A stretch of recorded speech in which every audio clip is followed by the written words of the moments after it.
Channel सागर भक्तिमाला में आपका स्वागत है। अब हम हरतालिका तीज व्रत की कथा सुनते हैं।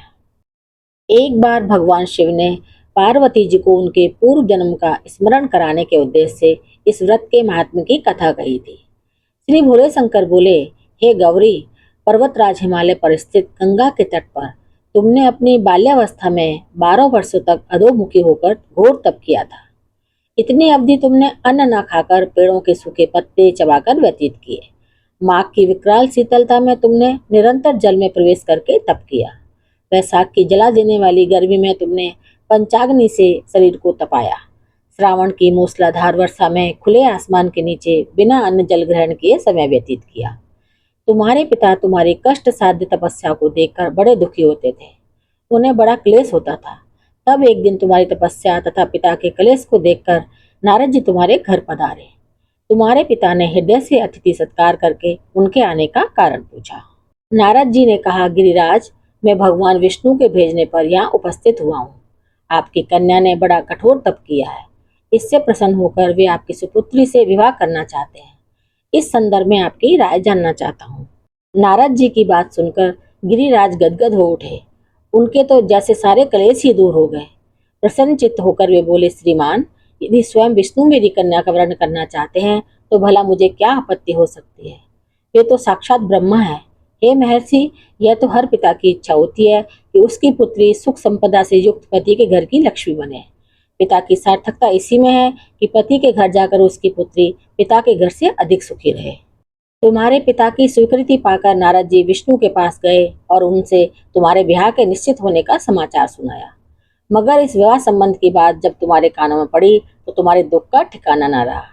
तुम्हारी एक सखी ने तुम्हारी इस मानसिक दशा को समझ लिया और उसने तुमसे उस विक्षिप्तता का कारण जानना चाहा। तब तुमने बताया, मैंने सच्चे हृदय से भगवान शिव शंकर का वरण किया है, किंतु मेरे पिता ने मेरा विवाह विष्णु जी से निश्चित कर दिया। मैं विचित्र धर्म संकट में हूँ, अब क्या करूँ। प्राण छोड़ देने के अतिरिक्त अब कोई भी उपाय शेष नहीं बचा। तुम्हारी सखी बड़ी ही समझदार और सूझबूझ वाली थी।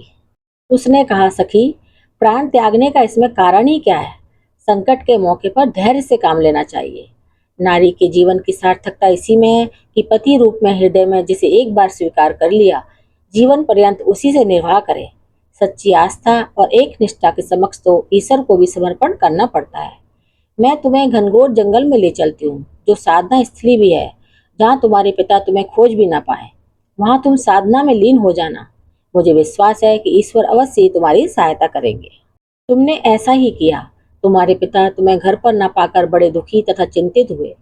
वे सोचने लगे कि तुम जाने कहाँ चली गई। मैं विष्णु जी से उसका विवाह करने का प्रण कर चुका हूँ। यदि भगवान विष्णु बारात लेकर आ गए और कन्या घर पर न हुई तो बड़ा अपमान होगा। मैं तो कहीं मुंह दिखाने के योग्य भी नहीं रहूंगा। यही सब सोचकर गिरिराज ने जोर शोर से तुम्हारी खोज शुरू करवा दी।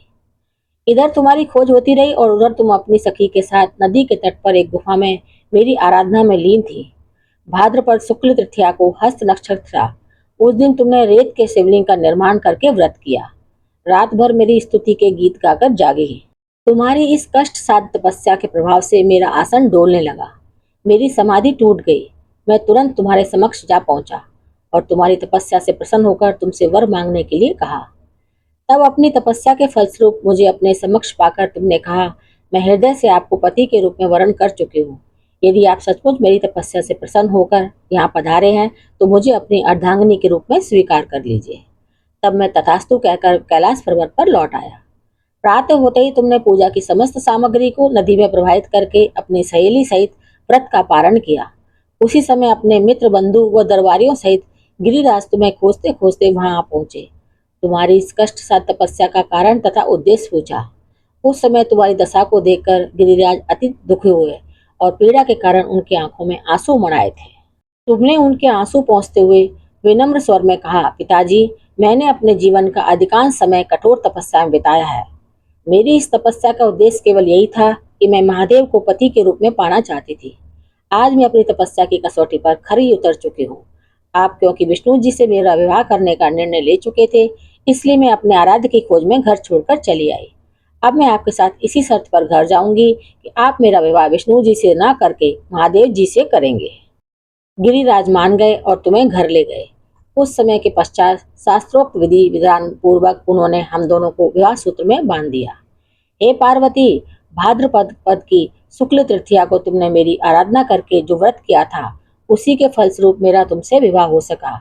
इसका महत्व यह है कि मैं इस व्रत को करने वाली कुंवारियों को मनोवांछित फल देता हूँ। इसलिए सौभाग्य की इच्छा से करने वाली प्रत्येक युवती को यह व्रत पूरी एक निष्ठा से तथा आस्था से करना चाहिए।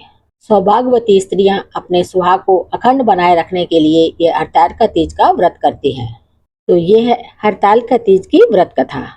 मेरे चैनल को सब्सक्राइब, शेयर और लाइक जरूर करें। धन्यवाद।